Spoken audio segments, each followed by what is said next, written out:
Okay, very good morning to all of you. So, as per request from Group 3, we will be taking the internals first. Group 4 can decide amongst themselves and let us know if they are also okay giving it in the beginning itself. So, Group 3, are you all set? Yes, sir. Yes, sir. Yes, sir. Yes, sir. Amazing. So over to you guys. You can cast, one of you can cast your screen and you can start. So group 3 is going to be presenting on skin, and we have Anjana, Ruchi, Akanksha, Saloni, and Saili as part of the group. So over to you guys. Hello, sir. Am I audible? Yes, Anjana, you're audible.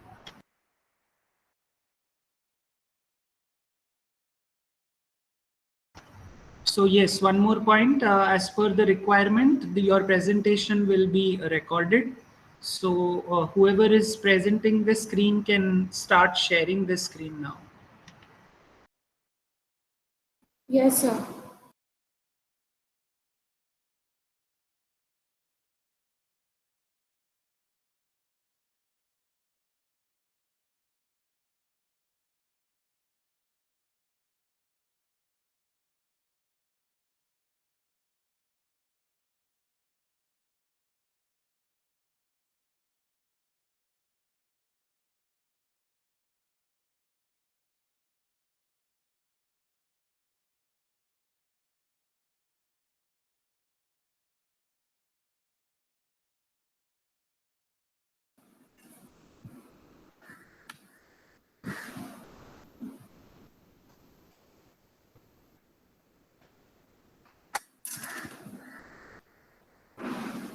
Is my screen visible now? No, Anjana. Did you minimize the window? Okay, now it's visible.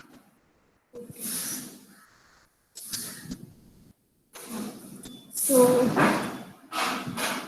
camera.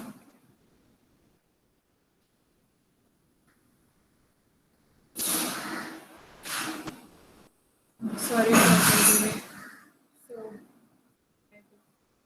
good afternoon, everyone. Today, I am Jana and my teammates Ruchi, Akansha, Ruchi, Sairi, and Salori are going to present on the topic skin. So, to begin with, let's start with the anatomy of the skin. The skin is made of three distinct layers: uh, the epidermis, the outermost layer, the dermis, and the subcutaneous tissue. The epidermis is made of layered squamous epithelium, hair follicles, sebaceous glands, and sweat glands open to the skin surface through the epidermis. The dermis is composed of dense connective tissue rich in blood and nerve endings, and this is where some hair follicles and sebaceous glands originate.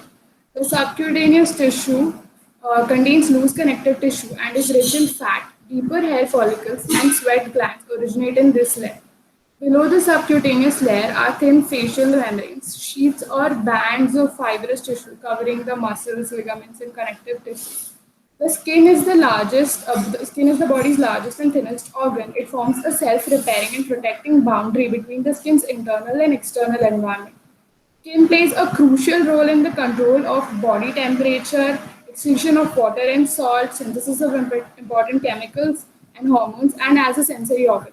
The skin has an important protective function because of the composition of the outermost layer of the epidermis, which is composed of cells containing keratin, a water repellent protein. The skin's normal microbial flora, pH, and chemical defenses like high salt and acidic environment also help prevent colonization by many pathogens. But sometimes the germs can cause a skin infection. This often happens when there is a break, cut, or wound on your skin. It can also happen when your immune system is weakened because of another disease or medical treatment. Some infections of the skin are impetigo and cellulitis, which are bacterial infections mostly caused by group A strep.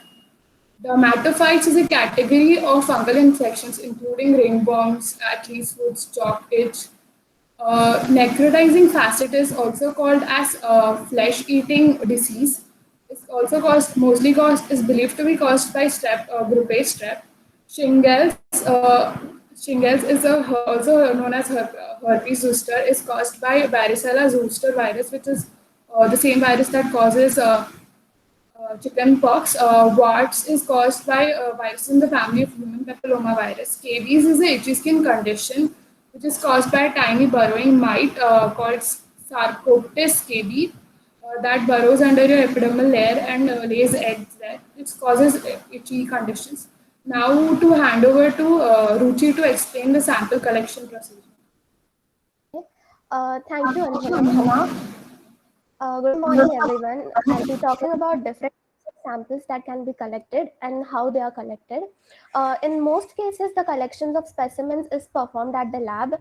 Now, surface wounds on the skins are rapidly colonized by environmental bacteria.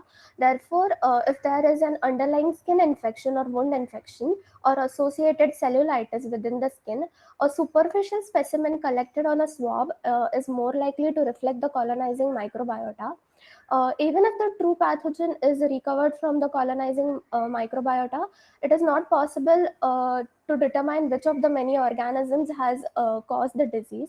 So the skin through which the samples are taken should be first decontaminated with soap or 70% ethyl or isopropyl alcohol.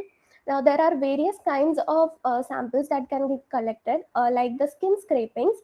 We can scrape the skin using a scalpel. If there are multiple lesions on the skin, choose the most recent one because the old one is not satisfactory, and ensure that the leading edge of the rash is taken into consideration because this is where like the infection is most likely to be active, and skin scraping should be gently removed without putting too much pressure on the skin. Now, because like if we put too much pressure on the skin physiology can change. We can also take nail specimens, nail cuttings, like we can use the end of the lancet or any other instrument and scrape under the skin until the white degenerating crumbling part is achieved. And we can also collect the keratin debris beneath the nail. If there are any fungal infections associated with the nail, it is important to get the nail specimen in this condition. We can also take hair specimens, like if there is an wound on the head, we can pluck the hair using tweezers. The root hair of the affected area will mostly contain the colonizing bacteria, and we can scrape the affected area using a scalpel. There are various pus samples that can be collected using a needle aspiration. These are the samples that we can collect, and how they are collected. Like the human skin has been identified as the most important reservoir for not only harmless resident microbial species but also for many pathogenic microorganisms that causes various infections, disease, and fungal infections. So there are various methods. Like the first method is involving the outermost layer of the skin, the stratum corneum. The skin scraping method is the first. In this, we use a knife for removing or scraping the skin, and it removes the outermost layer of the skin. So this method yields better results than any other method, like the tape stripping method.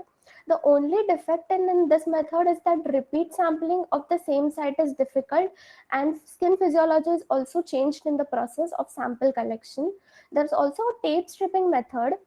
This tape stripping method has been found quite useful because in this the outermost layer of the skin is sampled. Here an adhesive tape is pressed onto the test site of the skin and it is abruptly removed. So this method is valuable and versatile for providing information on distribution of bacteria in and out of the skin. Care should be taken that we use a sterile adhesive tape for sample collection. Swabbing is also one method. In swabbing, this swabbing method is quite extensively used and are subject to great variations. Like in this method, we take a swab, cotton swab, and we rub it over a defined area for a measured period of time. There are several factors like the swabbing time, the pressure we put, and the moisture level all affect the microbial recovery on the swab.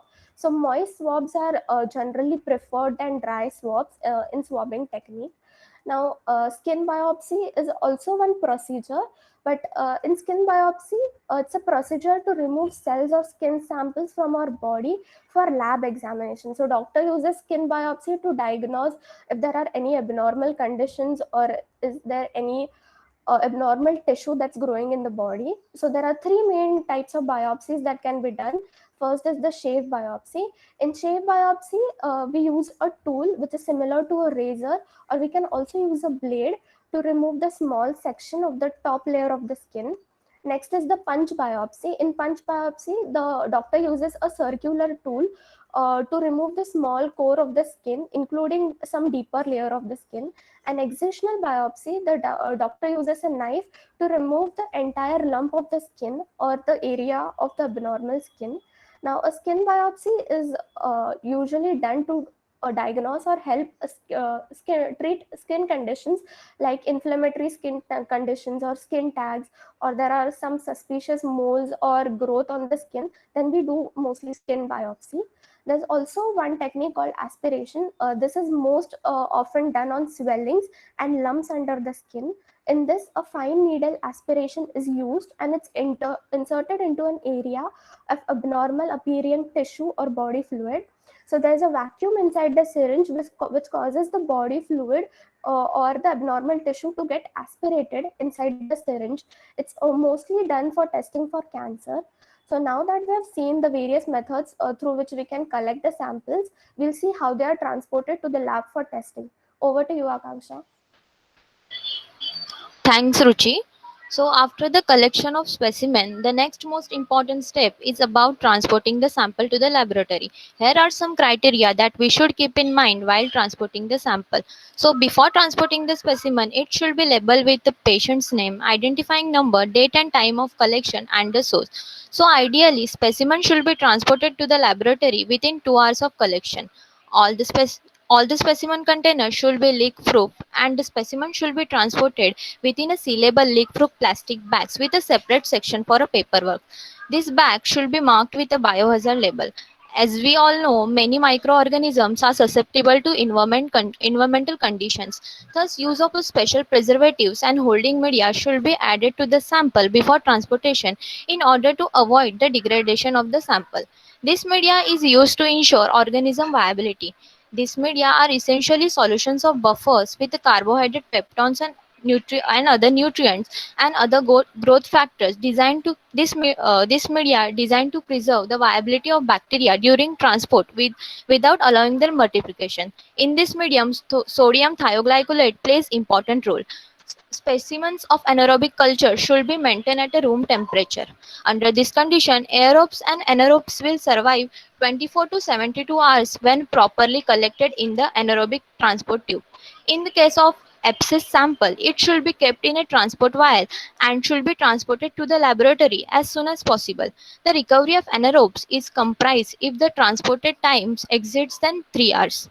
If the delay in the transportation to the laboratory, the sample should be placed in the transport medium like amines transport medium or stored medium. In case of wound culture, for aerobic culture, place the tissue in the sterile container with a small amount of saline.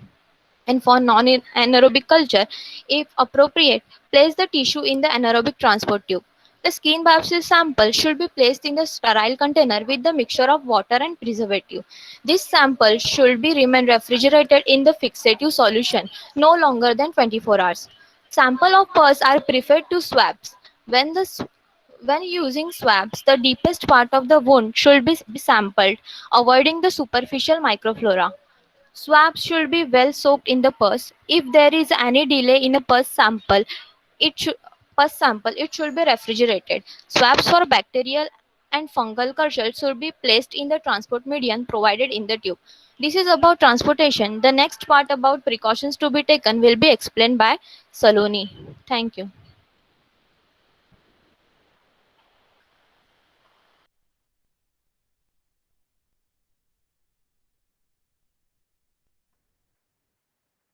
Hello, am I audible?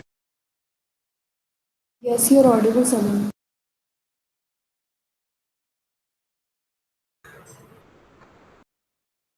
Saloni, Saloni, you're on mute. Okay, am I audible now?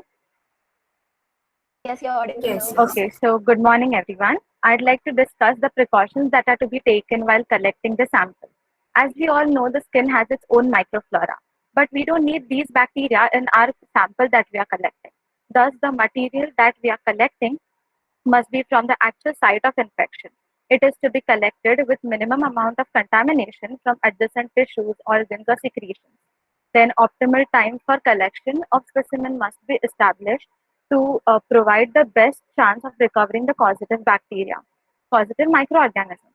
If the specimen is collected and the further facilities like transportation or processing aren't available, the time interval increases, which may lead to an increase in the microbial load in the sample. Then a sufficient quantity of specimen must be obtained to perform the tests that are required. Guidelines should be established to define a sufficient volume of material for testing.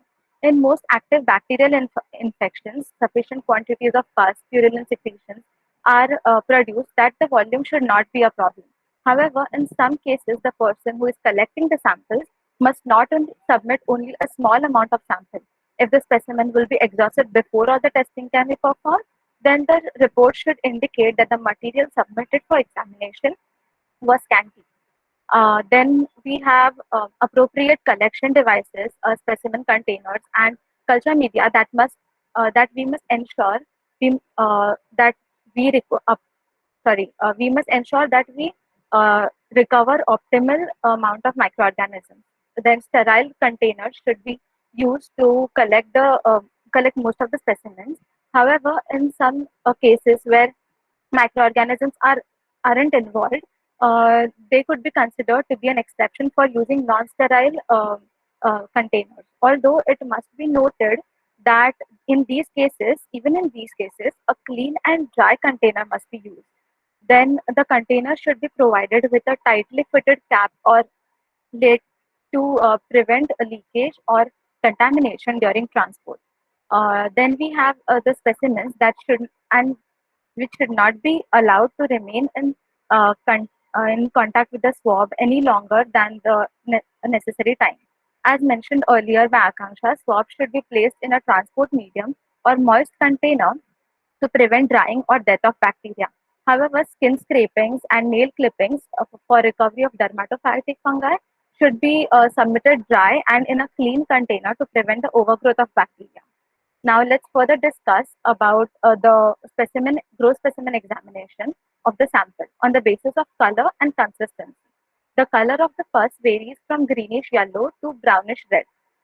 Red color is generally due to admixture with blood or hemoglobin, and the pus from post-operative or traumatic wounds like burns may contain blue-green, may be stained blue-green due to the uh, pyocyanin pigment of Pseudomonas aeruginosa.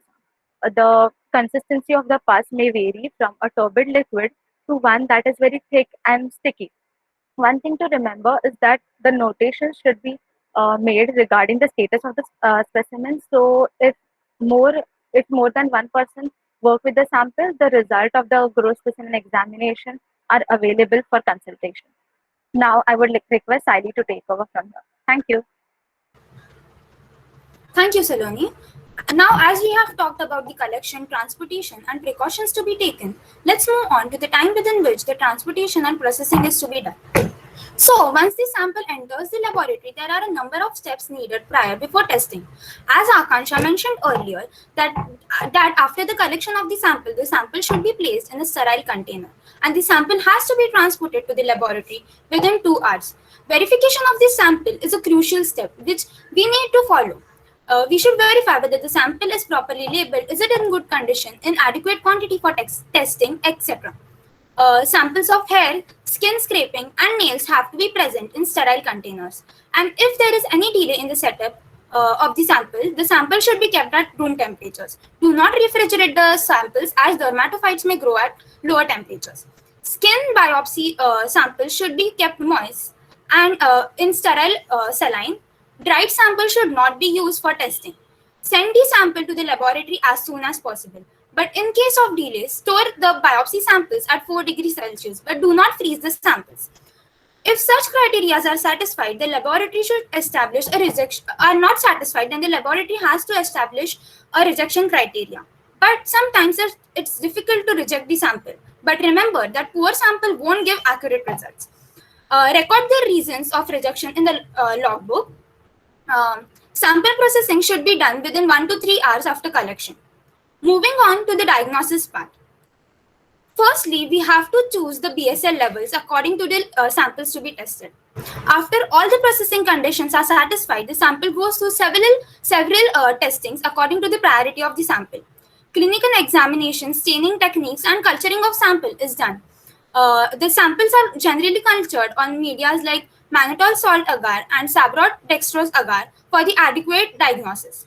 Ultraviolet light, Wood's lamp, is helpful in diagnosing erythrasma and some toe web and fungal infections, which is a primarily examination, and it gives fluorescence in case of skin infections. And then the microscopic examination of the skin sample is done.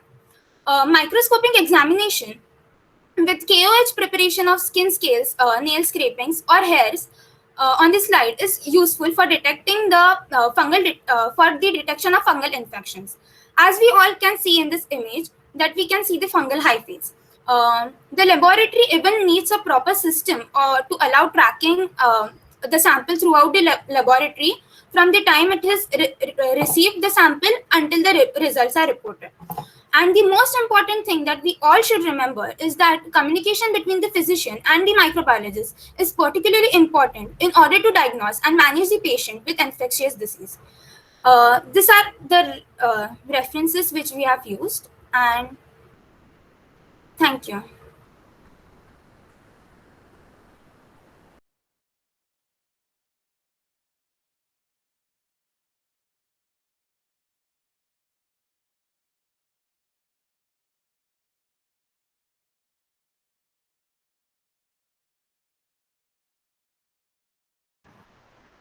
Okay, that was a good presentation. Anjana, can you please focus on the anatomy of the skin part? Can you zoom in?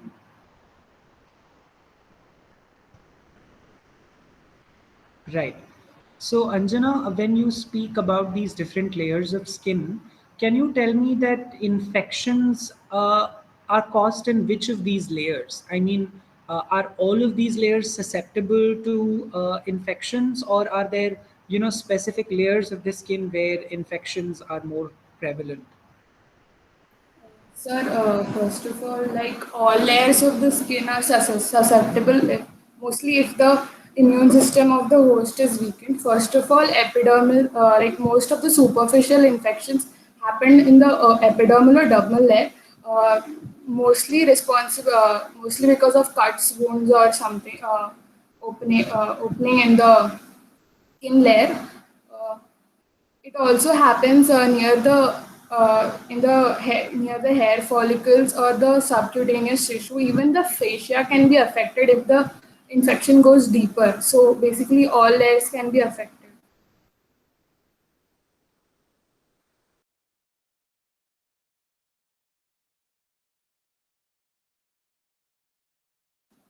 Was I audible?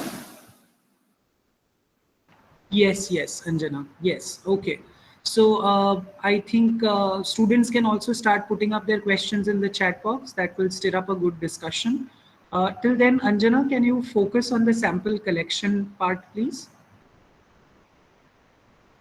Yes, I think Ruchi spoke about this part, right, Ruchi? Yes, sir.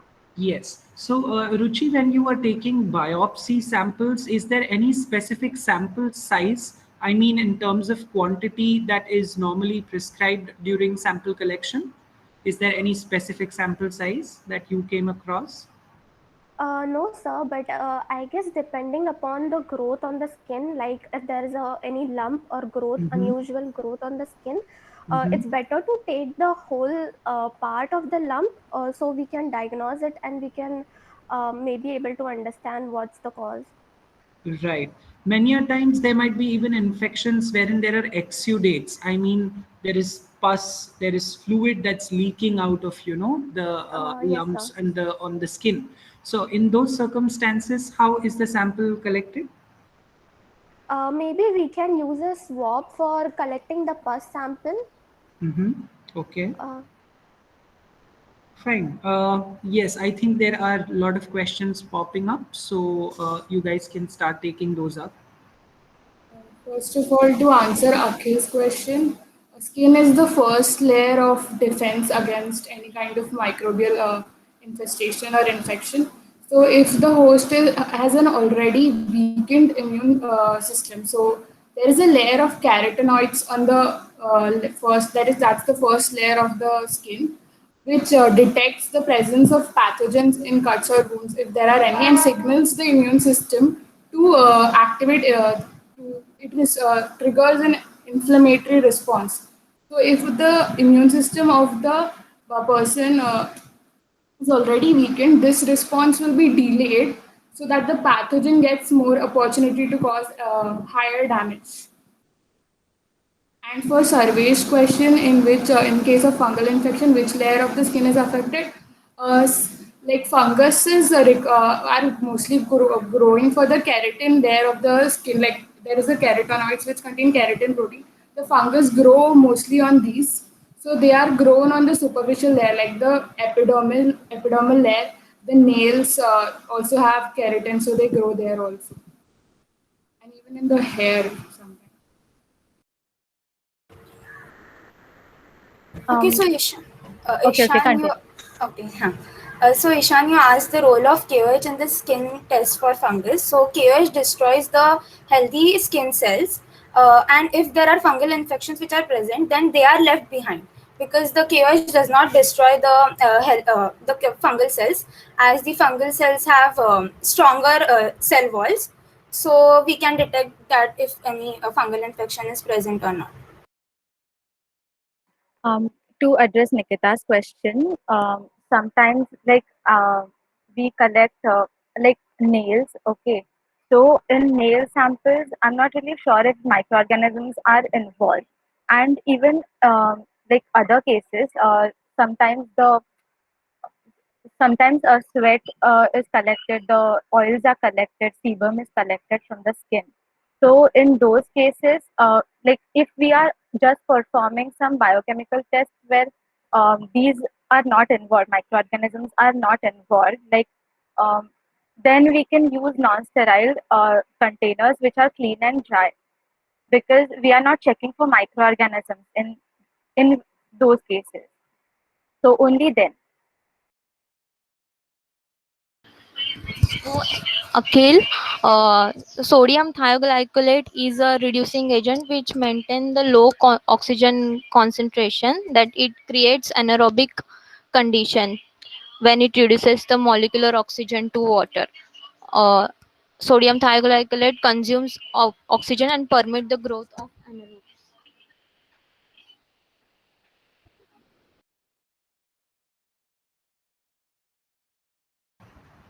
Okay, Anjana, can you just move a little down in the poster? Yes, sir. Like this part precaution. Yes, yes.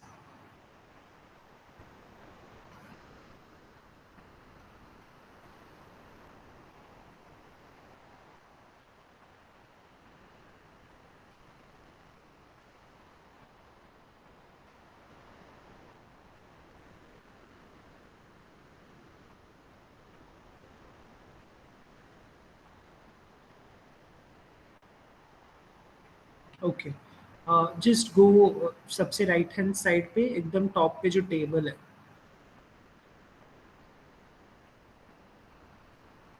So till then, can I address another question? Yeah, sure, sure. So Shamika, in these cases, there are other types of swabs, like which are cotton swabs are tipped with a material like Dacron or um, you know some other material like just a minute, I forgot the name.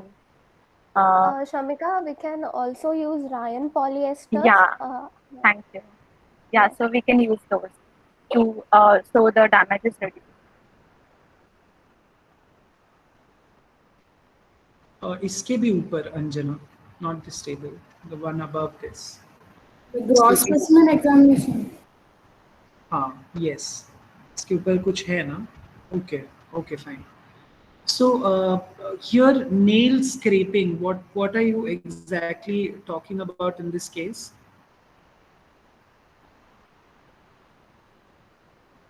You collect the nail infected parts of the nail, or what is it exactly? Sir, sometimes fungal growth happens below the nail. It creates a white crust there. So we scrape that part out to take as a sample. Okay.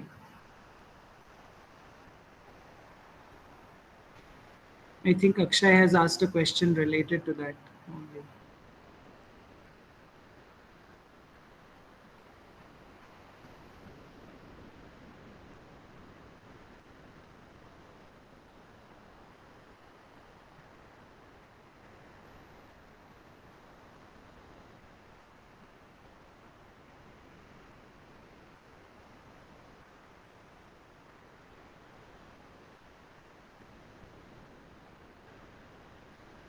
While collecting the nail specimens, what precaution you can take is that you shouldn't chip off the skin of the patient. Like it's already very fragile, the region, if there is a serious infection. So we must take care that we don't hurt them. Like that could be one precaution while taking nail samples. And Akshay, for like mostly nail scrapes and hair specimens, we don't take out the part of the nail. Like it's not the nail that we are taking out; it's the white crust of the fungal infection mostly in nails and the hair specimens also. In the scalp, there is a crust-like formation which we scrape out on the slide and go ahead with the KOH solution kind of thing that Saili mentioned. Yeah, like there is this infection, fungal infection, where the nails are like they get very thickened and become brittle, and they are very weak. So we are collecting those samples. We are not like taking the proper nail. Like we are taking these things.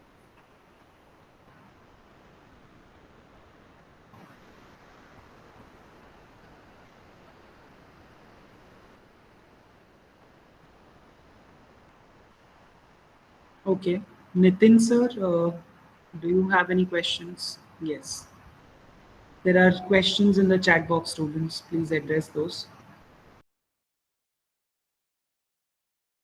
Yes, sir. There is a huge probability of having a causative agent of skin infection in the blood. If the infection goes into the deeper levels of the blood, it can even affect the lymph, like the blood. So blood cultures are also taken. Like for example, in the necrotizing fasciitis, which it develops very fast, and it can go towards the blood part. And even in like if a person is already suffering from infections, sometimes infections originate from the blood and reach out towards the skin.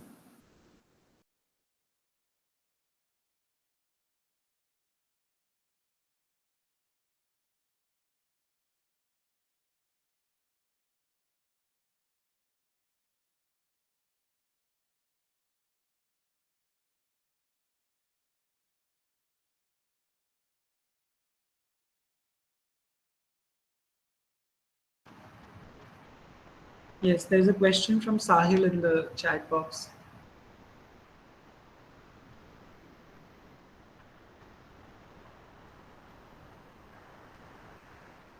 Any secondary infections that you know of related to skin? Yes, sir. Candidiasis or cellulitis can also be considered as a secondary infection. Even like, I'm not sure about bed sores, but maybe they can also be considered.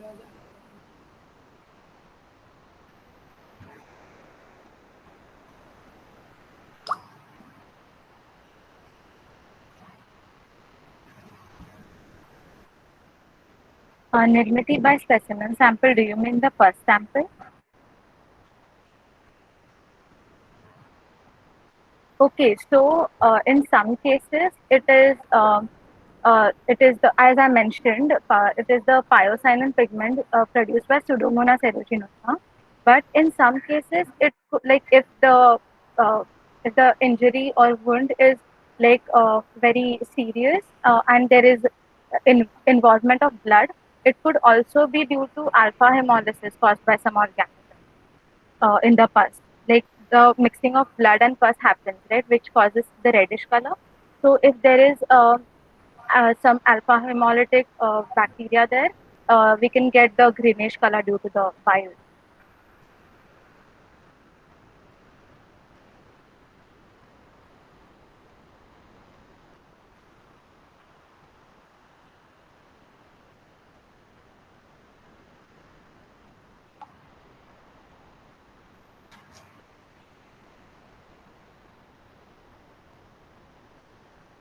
Siddesh, so dry scalp and dandruff is like it can be due to some kind of fungal infection also.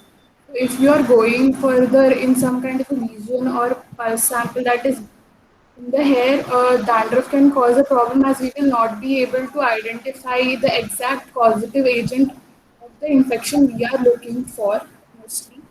But we can also scrape off the dandruff if possible near the regions of the lesion to ensure the proper collection of the specimen if possible.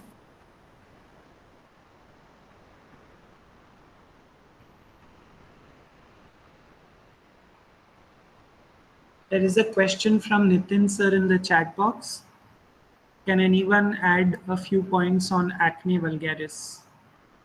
Sir, what I know is like acne vulgaris is a condition that causes pimples, but I'm not sure. But yeah, and it's mostly because of the oily condition of the skin where the hair follicles have a lot of oil and that leads to the infection due to Hair follicles. no, not hair follicles, the accumulation of oil there. There are pores, right, on our skin. So when they get clogged up with oil or some dirt, dead skin cells, then this condition is triggered. Mm-hmm. Okay.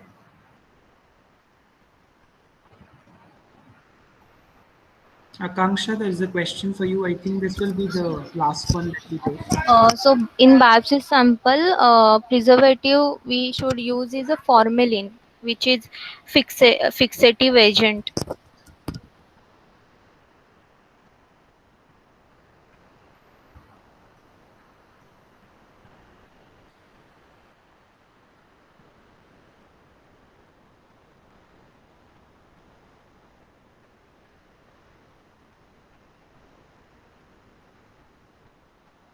Okay. So I think that's it for this presentation. Thank you, everyone. And please submit your PDFs today, renamed with your name and roll number without fail. Okay. And also send me the JPEG file of this, Anjana, so that it goes on the practical website. Okay. And please see to it that whoever are presenting today, the submissions have to happen today. So please do not make me put a message again for that.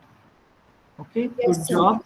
Keep it up. Next group, do you want to present now or do you want to do it at the end? Group So 4? we'll do it now. So we can do it. Okay, great. So group 4 is going to be presenting on GI tract. We have Raj, Karan, Urvi, Nirmiti and Aksa as part of the group. So one of you can present and to just a minute, just give me a minute. I will have to stop the recording.